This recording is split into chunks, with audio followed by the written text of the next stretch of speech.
Magandang gabi pong muli sa ating lahat, sa ating pagkapatuloy, sa ating pag-aaral. Tayo ay nasa daily devotion po uli natin at tayo ay nasa Isaiah chapter 32 pa rin. Nasa huling bahagi tayo ng chapter 32. Ito po ang verses 15 to 20. Pero sa gabing ito, tatalakayin natin ay verse 15 to 16 lamang. Yan. So kahapon ay natapos natin yung mga negative part ng Isaiah chapter 32, yung tumutukoy doon sa mga kaparusahan na gagawin ni Yahweh sa Judah o sa Israel. This time, sa gabing ito, doon naman tayo sa restoration part na kung saan ay ibabalik ng Panginoon ang mga pagpapala sa bayan ng Judah. Okay, magandang gabi, Pastor Nanding. Salamat po, nandiyan na kayo. Early bird. Okay, so tayo po sama-samang manalangin muna. Kasama ko si Pastor Claude dito sa church. Okay, so mag-pray po tayo. Ama naming Diyos na dakila sa lahat, muli po kaming nagpapasalamat, nagpupuri sa iyo sa gabing ito, sa iyong patuloy na pagsama at paggabay sa amin, pagkakaloob ng napakadakilang araw at oras upang kami makapag-aral ng iyong salita. Samahan mo kami at patuloy na patnubayan at gabayan, Panginoon. Amin po patuloy na tinatagubilin sa iyo ang lahat ng ito. Ikaw po ang magturo sa amin, matutunan namin ito at mailapat sa aming mga buhay. Salamat po, dakilang Diyos. Ikaw po ang manguna sa amin. Sa pangalan ng Panginoong Hesus. Amen. Okay. Magandang gabi, Nanay Ching. Yan, nandito po si Pastor Claude sa church. Okay. So, tayo po ay magpapatuloy sa ating pag-aaral. Kasama natin ngayon si Pastor Claude, si Pastor Nanding, at si Nanay Ching, nanay ni Pastor Claude. Okay, so kagabi natalakay po natin, natapos natin ang verse 13 and 14. At nabanggit ko nga kagabi, yung dalawang talata na iyon, ang huling talata na tumutukoy sa mga paghatol at ng Panginoon sa mga Israelita. Dito sa Magandang Balita, Biblia, makita natin yung title dito, Paghatol at Pagpapanumbalik. So yung paghatol ay sumasakop doon sa verses 9 to 14. Yung naman pagpapanumbalik ay doon sa 15 to 20. Okay? So judgment and restoration. So doon sa verses 13 to 14, ito ay kaugnay ng verses 9 to 12, puro tumutukoy sa paghatol na gagawin ng Panginoong Diyos o ni Yahweh sa bayan ng Judah o ng Jerusalem. At ang huling dalawang talata na tinalakay natin yung pagtubo ng tinik at dawag dun sa lupa ng Jerusalem. Magandang gabi, Ate Alma, sa inyo pong buong pamilya. Salamat po sa inyong pag-join ulit. Yan. Itong binabanggit sa verse 12 o verse 13 na tinubuan ng tinik at dawag, ito'y nagpapakita na iyong lupain ng Judah ay wala nang nakatira, desolated or deserted. Ibig sabihin, wala na kasing nag-iintindi, wala nang taong pumupunta doon, kaya ang tendency nila o ang sitwasyon nila ay tinubuan na lang ito ng mga ligaw na damo, yun nga yung tinik at saka yung dawag. Nabanggit kong halimbawa kahapon na alumang lupain o yung mga bahay na walang nakatira, ang tendency niyan ay talagang magkaroon ng dumi o pagtubuan pa ng mga halahalaman o ng mga lumot. Yan. So ganun ang nangyari. So nagpapakita na ang lugar ng Judah nung kapanahonan na ito na binabanggit sa propesiyang ito ay darating ang sa panahon na wala ng taong matitira doon sa kanilang lugar, wala nang titira. Bakit? Kasi yung mga tao ay binihag na ng mga taga-Babylonia at dinalang bihag doon sa kanilang bayan at ginawang alipin. Yan. At ito nga ay napatunayan natin doon sa verse 14. At ang sabi dito, pati palasyo ay pababayaan at ang pangunahing lungsod ay mawawala ng tao. Ang mga burol at tori guguho at ang lupain ay magiging tirahan ng maiilap na asno at pastulan na lamang ng mga tupa. So wala na yung mga tao, so magkakalat doon yung mga natirang mga hayop sa lugar nila, magiging kainan na lamang ng mga hayop. Wala nang totally useless na yung yung lupa, hindi na pwedeng, wala nang magtatanim kasi walang tao, wala nang mga building. Actually, yung mismong sitwasyon na ito ay meron ding propesiya na binabanggit, I think sa Jeremiah, na pagpapahingahin ni Yahweh ang lupain sa loob ng 70 taon to make it para maging fertile yung lupain. I think nasa Jeremiah 29 yan eh. Meron dong propesiya na pagpapahingahin ni Yahweh ang lupain ng Israel para mas maging productive, kasi parang na-exploit na. Masyado nang nagamit yung lupa, nawala na yung natural na sustansya. So yung isang, pagka nagkatugma-tugma, yung pagbihag sa mga Israelita at pagdala sa isang lugar, tapos yung propesiya nga na yun na sila ay pagpapahingahin ang lupain, ay nagkatugma.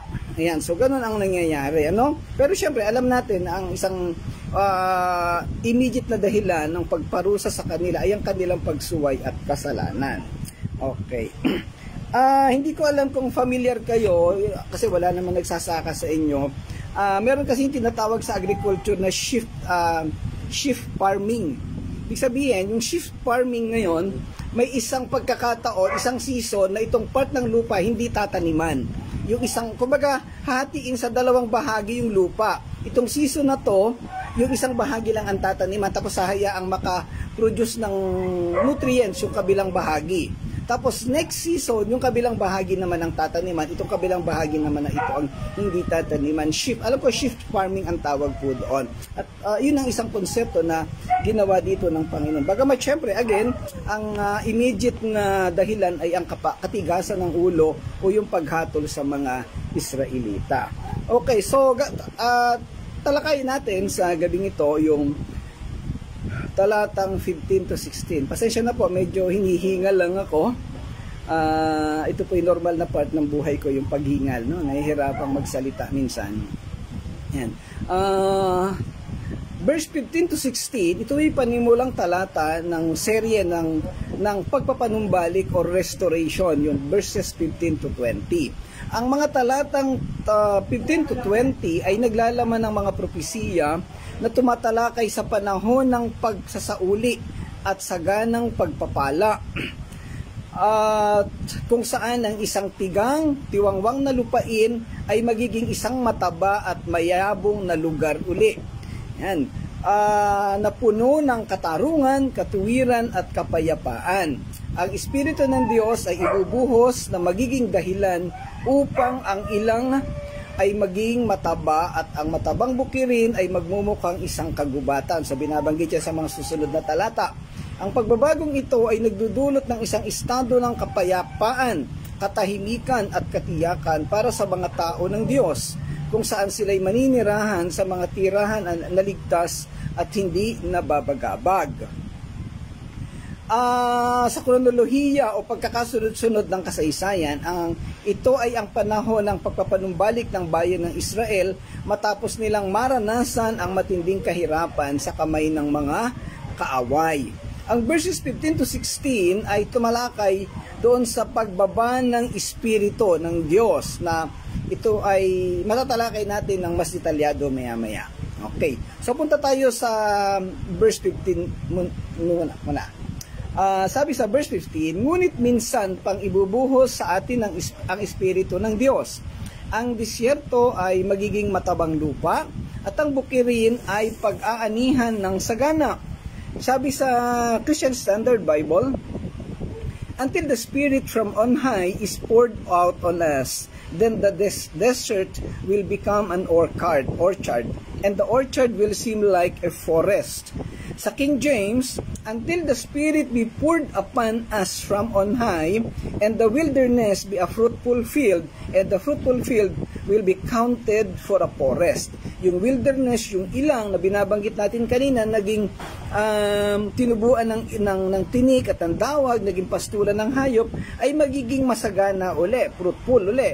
Yung simboliko na binabanggit doon sa I think verse 12 or verse 11, yung simbolismo ng dibdib ng babae na nagsisimbolo ng kasaganaan ng lupain ay manunumbalik sa pagkakataong ito, at yung existing na masagana na ay magiging parang kagubatan. Ibig sabihin, dadami yung mga halaman, tutubo, lalago at magiging fruitful. So yun ang mangyayari.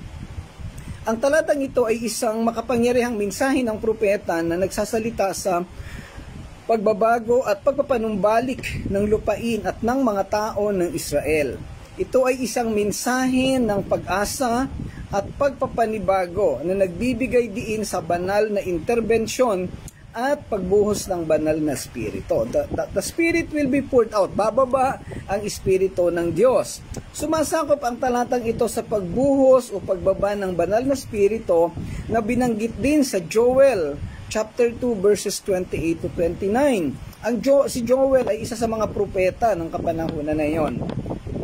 Dito sa Joel chapter 2 verses 28 to 29, ipinangako ng Panginoong Hesus ang pagbaba ng banal na Espiritu. At ito ay muling ipinangako ni Jesus Christ mismo sa Acts chapter 1 verse 8. At nangyari naman sa Acts chapter 2 sa panahon ng Pentecostes.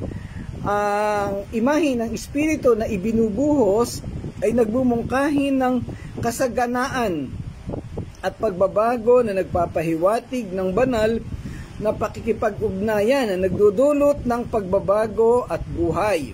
Ang pariralang mula sa kaitaasan, from above, or poured upon us from on high, ay nagbibigay diin sa makalangit na pinagmulan ng pagpapalang ito. Sabihin, napakalinaw ng Espiritu ay buhat sa Diyos, buhat sa itaas at ibinaba sa atin dito sa kalupaan. Ito yung pangako ng Panginoong Hesus sa Acts chapter 1 verse 8 sa kaniyang mga tagasunod o yung mga apostol.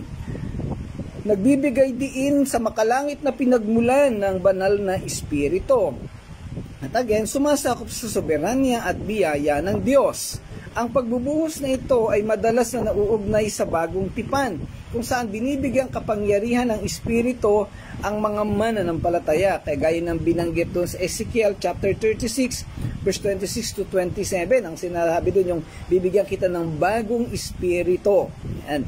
Ang pag-asam sa gawain ng Espiritu ay tumutukoy din sa panahon ng misyaniko, kung saan si Jesucristo sa pamamagitan ng kanyang kamatayan at pagkabuhay na maguli ay nagbibigay daan sa panahon ng presensya ng Espiritu.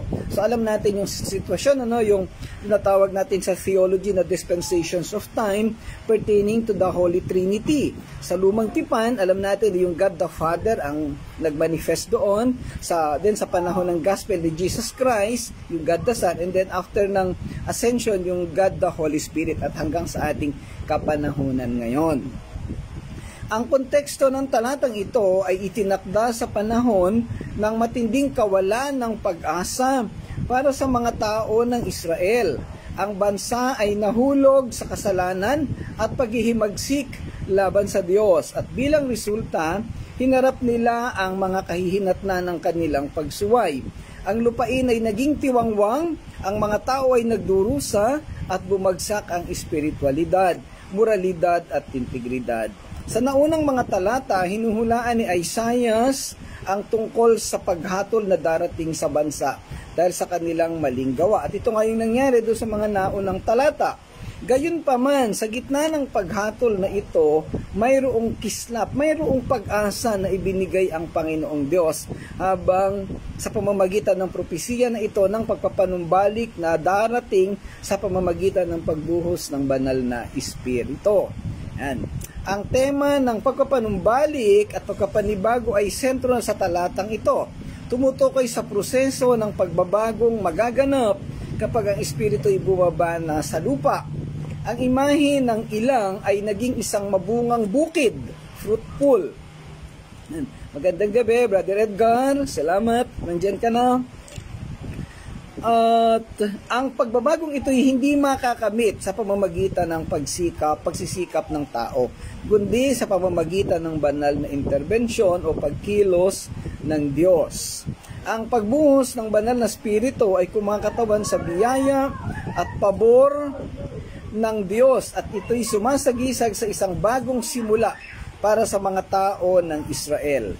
Ito ay nagpapahiwatig ng presensya ng Diyos sa kaniyang mga tao na nagdudulot ng isang espiritual na paggising at isang muling pagkabuhay ng pananampalataya at katuwiran. Kung ating maalala doon sa Acts chapter 1 verse 8, nung pakit na si ang Panginoong Hesus sa langit,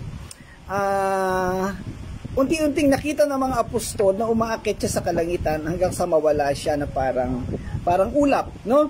At nakatingin ang mga tao sa langit hanggang sa bumaba ang isang anghel at ang sabi sa kanya, bakit ninyo tinitingnan ang pawalaong wala na? So, doon yung sumunod na sitwasyon.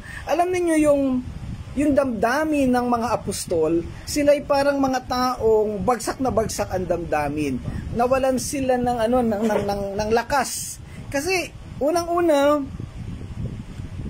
damhin natin yung sitwasyon nila. Sa loob ng 3 taon, kasama nila ang Panginoong Hesus. Tapos hinuli, ipinako sa krus, tapos namatay.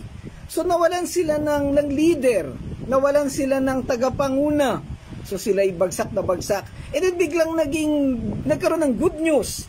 Muling nabuhay ang Panginoong Hesus. Kaso, nakasama uli nila ng ilang araw, 40 days I think, no? Sabi doon. Pero so pagkaraan ng ilang araw na iyon, muli siyang nawala.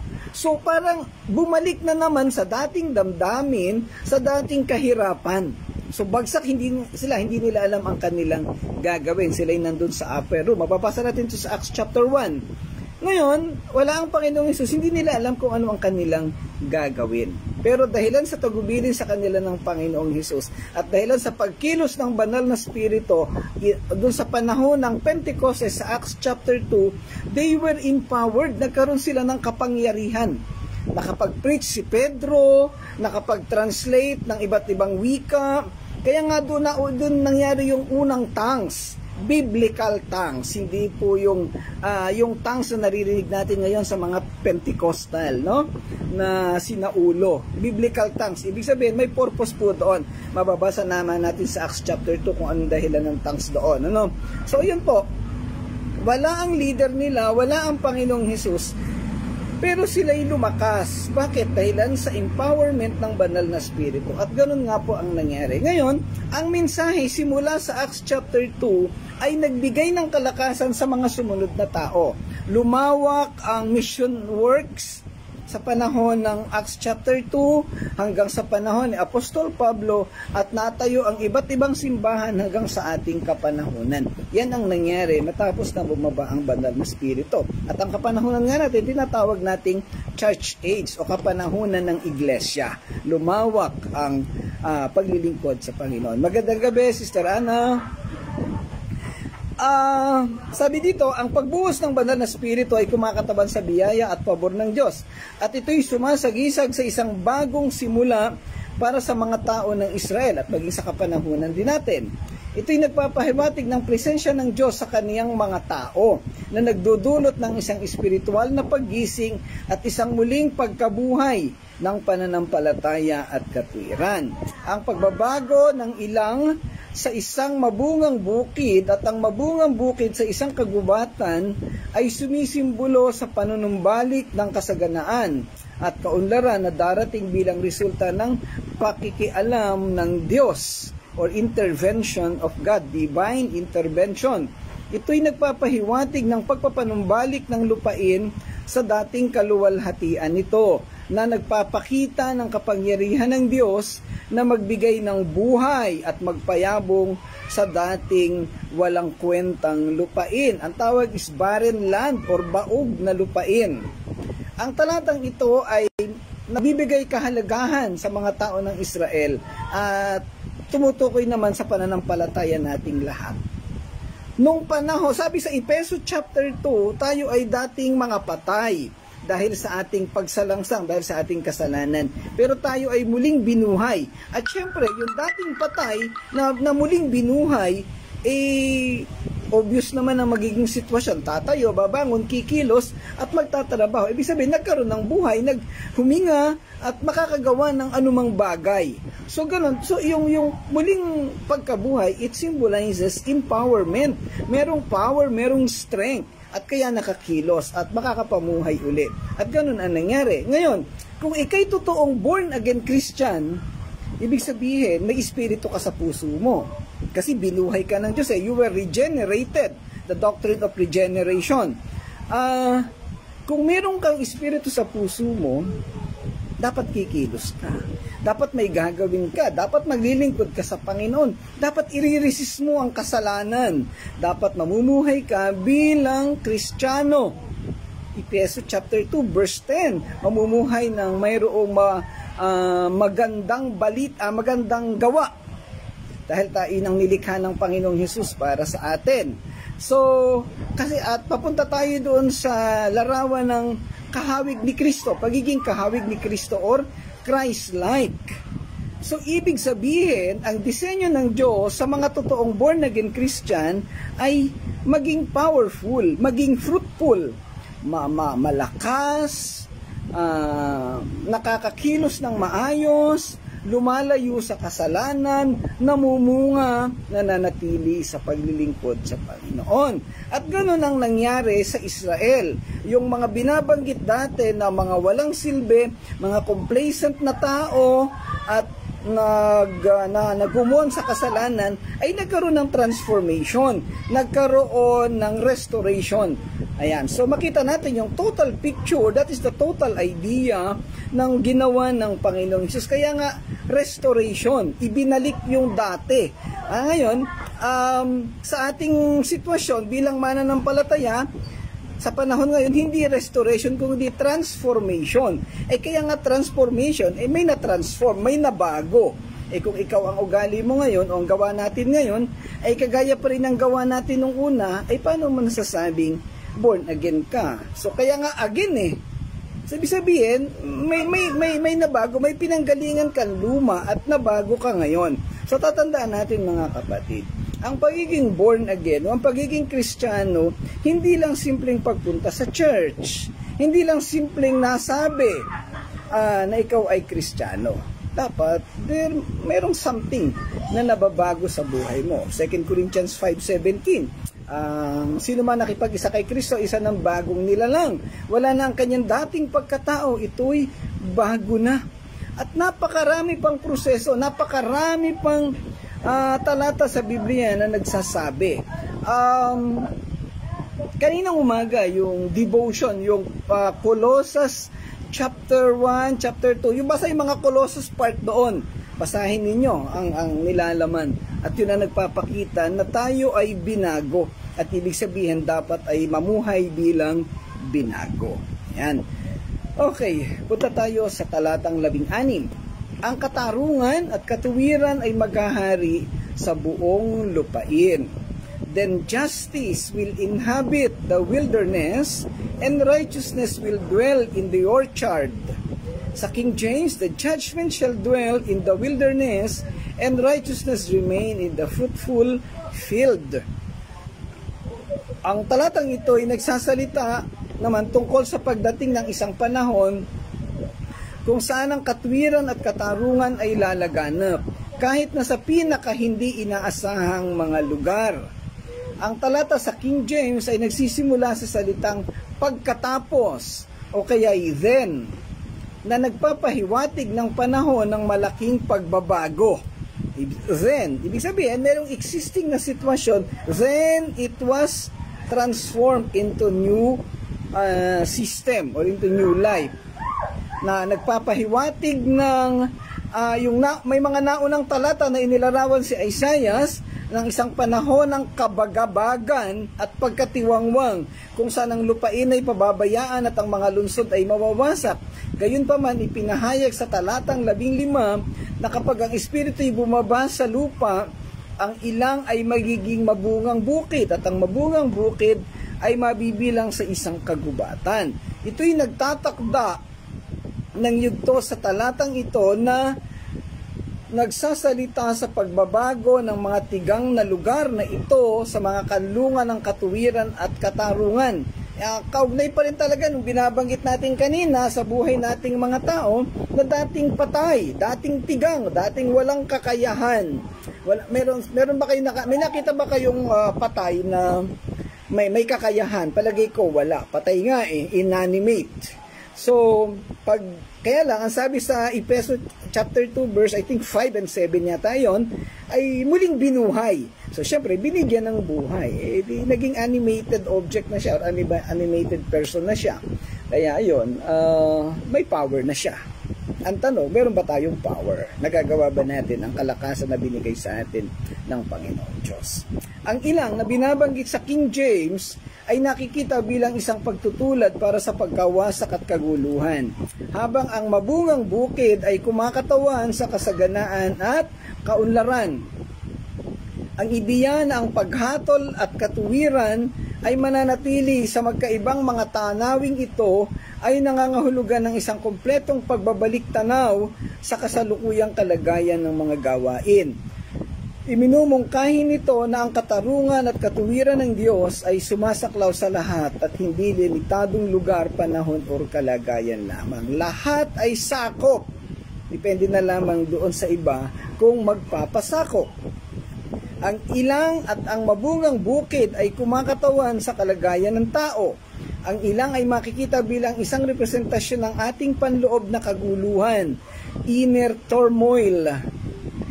Ang pagkawasak na umiiral sa loob nitong natin kapag tayo'y nahiwalay sa banal na Diyos. So, pag tayo humiwalay sa Diyos, pag kinalimutan natin siya, pag inuna natin yung mga personal nating kagustuhan at tayo nagumon sa kasalanan, akala natin masaya tayo, pero hindi natin alam sa loob ng ating katawan at ng espiritu, naglalabo-labo yan, ang dami nangyayaring kaguluhan. At yung dahilan sa kaguluhan na yan, natatakpan ang ating kaisipan, ang ating puso, kaya akala natin okay lang tayo, yung mga silitang okay lang po, okay lang, akala natin okay lang, pero hindi natin alam, tayo niloloko ng mga sitwasyon at hindi natin alam ay nakakagawa na tayo ng mga kasalanan na lumalabag tayo sa Diyos. At gano'n na nangyayari. Dahil nga tayo ay nagkakaroon ng mga kaguluhang panloob at inyong sinisimbolo dito ng ilang or wilderness. Ang mabungang bukid naman sa kabilang banda, magandang gabi Sister Gertrudes. Ang mabungang bukid naman sa kabilang banda ay sumisimbolo sa potensyal na sistema ng paglago at kasaganaan na likas sa ating lahat. Binabanggit ng talatang ito ang posibilidad na gawing lugar ng katuwiran at katarungan ng ating panloob na ilang. Panloob na nakaguluhan ay nais ng Diyos na i-convert. Nais ng Diyos na maging born again tayo. Ayan, so born again naman tayo, di ba? Kung saan maaaring umunlad ang mga bunga ng Espiritu. Ang tema ng katarungan at katuwiran ay sentro ng talatang ito at sumasalamin sa mas malawak na mensahe ng aklat ng Isaias. Sa buong aklat, kinundina ni Isaias ang kawalang katarungan ng lipunan, pang-aapi sa mga mahihina at pagbabaluktot ng katarungan. Nananawagan siya para sa isang lipunang ginagabayan ng katwiran at katarungan, kung saan ang mga dukha at nangangailangan ay inaalagaan, dapat na inaalagaan, at ang mga makapangyarihan ay mananagot sa kanilang mga aksyon. Ang talatang ito ay isang pagpapakita ng pangitain kung saan ang banal na katarungan at katwiran ay nangingibabaw, matutupad yung kahilingan ni Propeta Isaiah. At ang mga kasalanang mga kalikasan na pagiging makasalanan ng katauhan ay mawawala. Higit pa rito, ang talata ay nagdadala ng malalim na mensahe ng pag-asa. Ito'y nagsasalita sa posibilidad ng pagbabago at pagpapanibago. Ito yung tinatawag nating reform and continually reforming, na nagbibigay diin na hindi kapanipaniwalang kapangyarihan ng Diyos na magdulot ng pagbabago. Sa gitna ng kawalan ng pag-asa at kapahamakan, ang talatang ito ay nag-aalok ng isang sulyap sa isang hinaharap kung saan ang katuwiran ay hindi lamang iiral kundi uunlad. Sa pagtatapos ng talakayan sa talatang ito, ito ay nagpapakita ng makapangyarihang sistema o pagbabago na sumasaklaw o sumasakop sa tema ng katarungan, katuwiran, pagbabago at pag-asa. Magkakaroon ng bagong pag-asa. At pag dumating ng bagong pag-asa na yan, magkakaroon ng bagong kapamahalaan kung saan mangunguna or mangyayari ang katarungan at katuwiran. At ang mga tao'y magkakaroon ng bagong buhay. Ito ay nagsisilbing paalala ng pangako ng Diyos na magdadala ng isang buo bagong katotohanan kung saan ang katwiran ay lalaganap sa bawat aspeto, sa bawat panahon, sa bawat sitwasyon ng buhay. Ang mensahe nito ay patuloy na ipinapahayag at sumasaklaw sa ating kapanahunan ngayon. Nag-aalok ng kaaliwan at pampatibay loob sa mga nahaharap sa kahirapan at kawalan ng katiyakan. Sa pagninilay-nilay sa talatang ito, naway magkaroon na tayo ng inspirasyon na hanapin ang katwiran sa lahat ng ating ginagawa at magtiwala sa kapangyarihan ng Diyos na nagbabago o hindi nagbabago. Reflection. Ano ang nararanasan natin sa panahon ito? Well, tayong lahat dito ay mga Kristiyano at mananampalataya. Pero alam natin na hindi tayo excuse sa kahirapan at kabigatan. Ano ang dapat natin gawin? Mamuhay tayo sa kahirapan, itago ang kasalanan, o umalis na sa pagiging Kristiyano, kasi ganun din naman. Ang sabi ng iba, may mga nakausap ako, nag-born again Christian nga ako para maging mapayapa ang buhay ko, pero parang lalong humirap. Balik na lang ako sa RC.